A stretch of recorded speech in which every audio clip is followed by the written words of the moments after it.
Magandang araw mga ka-painters. Welcome to my YouTube channel mga ka-painters, Gary Construct TV. Ngayon mga ka-painters, ito yung gagawin natin ngayong araw na to. Mag-varnish tayo ng mga wooden shelves. Yan o. Yan. Pero bago ko yan mabarnisan mga ka-painters, pinahiran ko yan ng bleach na 1 and 2. Kasi mga ka-painters, yung unang kulay ng kahoy na yan, ganito mga ka-painters, talagang itim na itim siya. Kaya binabaran ko yan ng bleach 1 sa unang araw, bleach 2 sa pangalawang araw. Tapos bago ko siya gagawin, nagpagitan ako ng isang araw mga ka-painters, pinatuyo ko muna yung mga bleach para hindi tayo magkaroon ng problema sa ating finish mga ka-painters. Ngayon tuyo-tuyo na po siya. Ngayon niliyahin na po siya sa pamamagitan ng electric sander. Ito po ang gagamitin natin mga ka-painters, itong electric sander, para talagang flat na flat po siya ang pagkakalihan mga ka-painters. Kaya ginamit ko to kasi mga ka-painters, yung ano niya, tawag doon, yung kahoy na ito mga ka-painters, medyo lubak-lubak saka hindi maganda. Hindi talaga makinis mga ka-painters.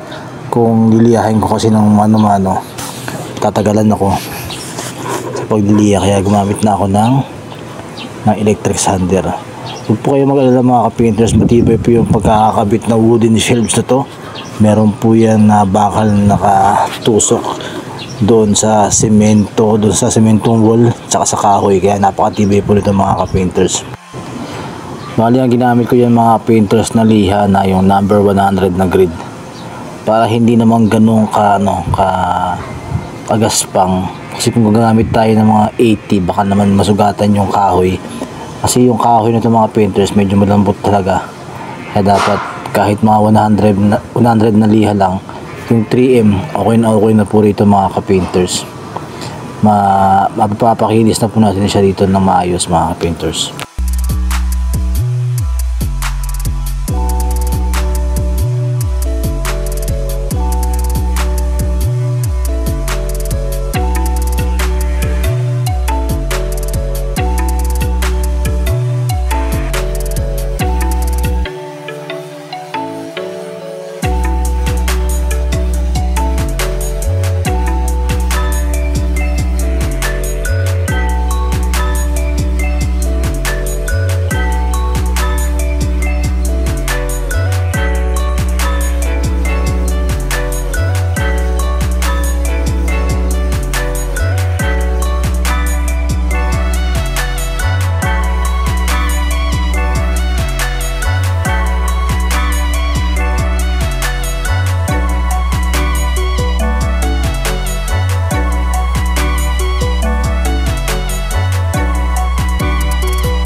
Po mga painters, natapos na po natin lihain. Ayan o.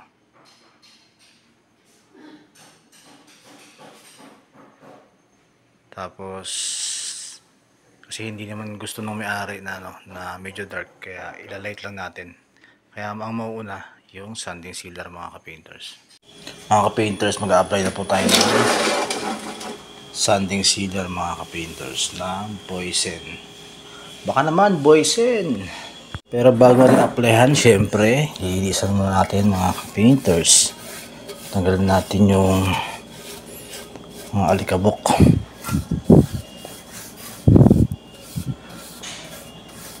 Hindi naman pwede yung mag-a-apply ka agad kahit sa mga wall. Kailangan tatanggalin mo rin yung alikabok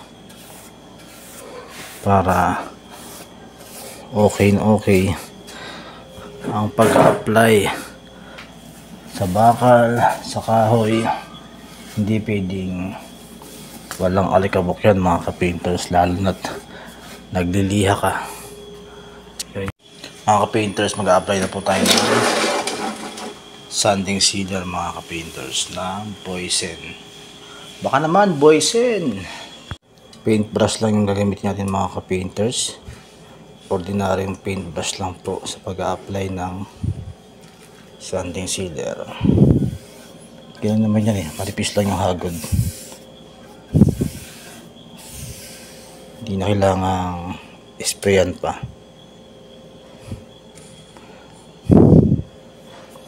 Kayang-kaya na to ng mga nagdi-DIY. Kahit ordinary paintbrush lang mga ka-painters, pwede na yan. Basta maayos lang yung paghahagod, saka konti lang yung laman ng brush. Yung bagyan lang siyang dadamihan ng laman. Ganyan lang. Simple lang mga ka-painters, kayang-kaya ng ibang nagdi-DIY to.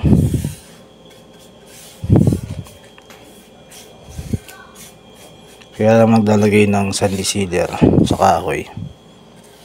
Pang protection lang mga ka-painters, para lalo mas tumagal ang buhay ng kahoy.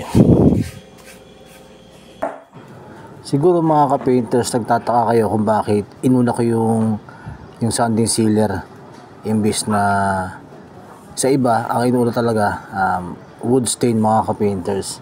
Ganito po kasi yung pagkakaiba yan mga ka-painters, papaluwalag po natin.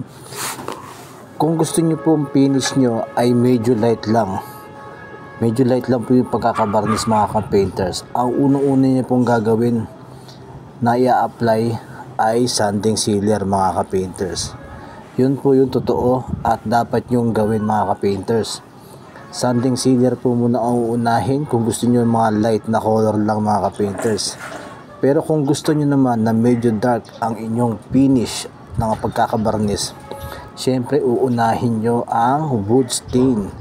Kasi yung kahoy kasi nakakapag-penetrate ng mabuti at nagiging dark talaga ang kahoy kapag nauuna ang wood stain mga ka-painters. Yun po yung totoong paraan at tamang gawin mga ka-painters. Ito na po mga ka-painters, natapos na natin siyang sanding sealer. Nakita nyo naman mga ka-painters, walang pinagbagong kulay. Pagtapos natin magpahid ng sanding sealer mga ka-painters, mag-a-apply na po tayo ng ating wood stain. Yan po mga ka-painters yung sinasabi ko. Kapag meron kasi pong kapag merong sealer na yung kahoy, meron na kagad na unang na nag-apply tayo ng sanding sealer, hindi na nakakapag-penetrate yung wood stain na ilalagay natin. Hindi na siya nagiging dark talaga mga ka-painters. Kung ano lang po yung kulay nung kahoy na nag-sealer po tayo, yun lang po. Magdadark lang po siya ng medyo kaunti lang po. Pero hindi na po siya yung pinaka-dark na dark talaga. Ito po yung paraan para talaga maging light lang po yung finish natin. Ito na po mga ka-painters, na tapos na tayo mag wood stain. Papatuyuin natin siya ng mga 20 minutes, tapos mag-sanding sealer ulit tayo mga ka-painters. Last na sanding sealer po ulit tayo. Yan, nakita nyo na po, okay na po siya. Yan na po yung pinakakulay niya mga ka-painters. Ito na po mga ka-painters, na mag-apply na po tayo ulit ng sanding sealer. Yan po, nakita nyo naman po, tinatanggal ko po yung laman ng brush. Hindi po ako naglalagay ng maraming laman sa brush. Pag nagsa-sanding sealer po ako, nagamit ko ay paintbrush mga ka-painters. Ito po yung mga technique para makapag-varnish kayo na gamit ang paintbrush. Huwag nyo siyang lalagyan ng maraming laman. Kailangan manipis lang po mga ka-painters. Yan, nakikita nyo lang po, tinatanggal ko po yung laman niya. Saka ko po siya ipapahid ng 2 balik or 3 balik mga ka-painters, para hindi siya papanot yung ginawa nyong stain. Para hindi siya mapanot mga ka-painters. Kaya dapat din medyo mild lang yung pagkakapahid ng ating paintbrush para maayos yung ating pagkaka-finish.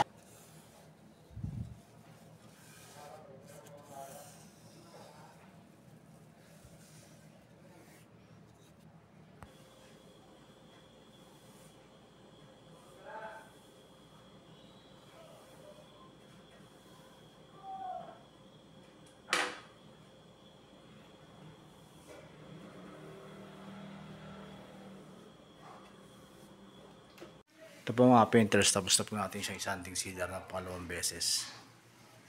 Yan. Ipa-final na po natin siya mga ka-painters.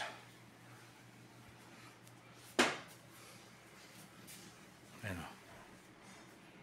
Mga ka-painters, kukunin na natin yung ating pang top coat doon sa ginagawa natin itong Konig interior polyurethane satin mga ka-painters. Hindi siya ganun ka kintab. Tamang-tama lang ang kintab niya.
Yan po mga painters, okay na po. Hindi siya ganong kintab mga ka-painters.